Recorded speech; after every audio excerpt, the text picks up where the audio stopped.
Welcome to The Explainer. Today, we're stripping away the buzzwords. We're skipping the philosophical debates. Instead, we're going to look under the hood to see what AI actually is, how it functions mechanically, and exactly what it means for you as an engineer building real-world systems. Let's get into it. Here is our roadmap for today. We'll start by defining AI without the hype, then compare narrow versus general AI.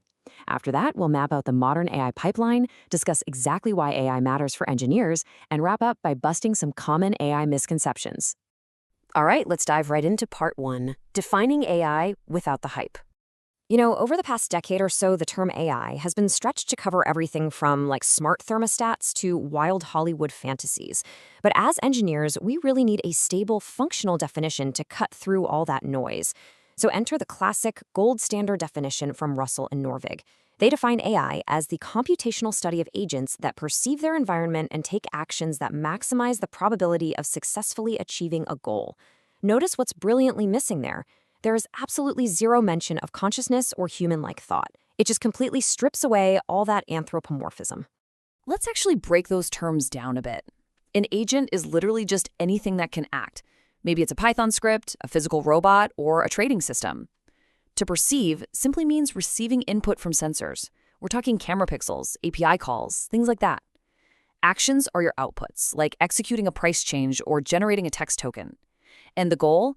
That's just your objective function to maximize or minimize. So when you get right down to it, AI is simply goal-directed computation under uncertainty. It is definitely not about thinking like a human. Moving on to section 2, narrow versus general AI.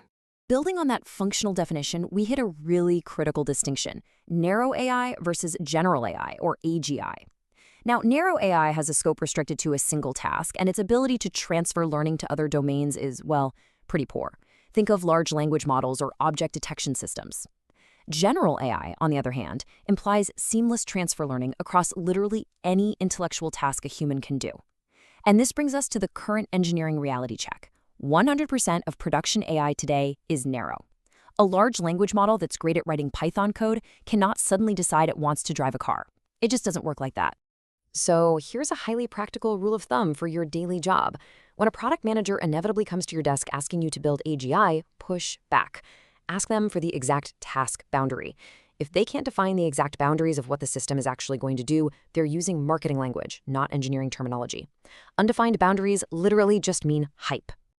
Okay, let's shift gears to section 3, the modern AI pipeline. Honestly, understanding this literal mechanical pipeline is infinitely more valuable than trying to memorize any single algorithm. Step 1 is perception, grabbing raw data from the world, like text or sensor voltages. Step 2 is pre-processing, which means normalization or converting words into token IDs. Step 3 is inference. This is where the math actually happens. The model maps that pre-processed input to an output using learned parameters, typically written as y hat equals f of x, parameterized by theta. And finally, step 4 is action, where the system actually prints the answer or, say, moves a robotic arm. Now, here is a crucial aha moment for developers. Most deployed AI systems use completely separate training and inference pipelines. When you're chatting with a live model, it isn't actively learning your inputs in its core parameters right then and there. That learning loop, where it updates those theta parameters based on ground truth labels, that happens entirely offline. The model you're actually interacting with in production, it's frozen. Which leads us perfectly into section 4, why AI matters for engineers.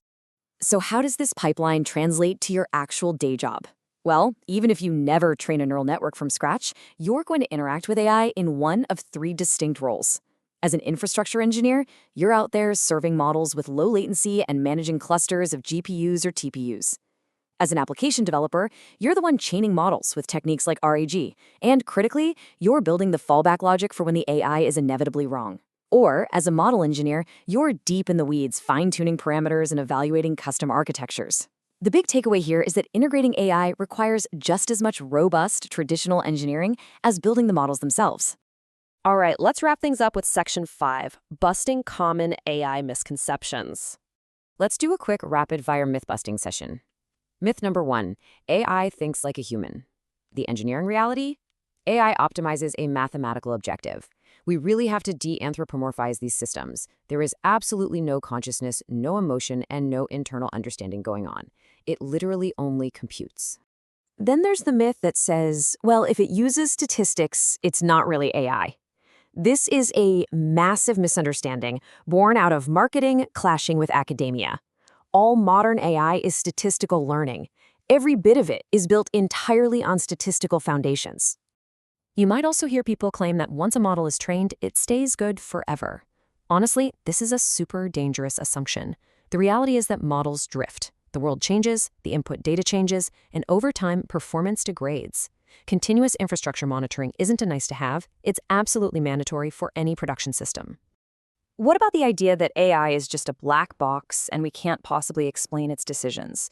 Well, incredible explainability techniques actually exist today. Things like SHAP, LIME, or attention visualizations. If a system is completely opaque, that's an engineering design choice, or maybe a lack of tooling, but it's certainly not an unbreakable law of physics. And finally, the loudest myth of all, AI is going to replace all the engineers. Let me reassure you right now, AI automates subtasks.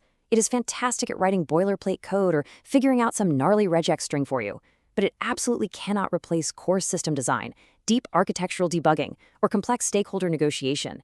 If anything, your specific engineering skills are needed now more than ever. We've covered a ton of ground today, but I want to leave you with this final, somewhat provocative thought. If an AI doesn't actually understand language or the physical world, but instead only blindly optimizes a mathematical objective function, what is your specific system actually optimizing for?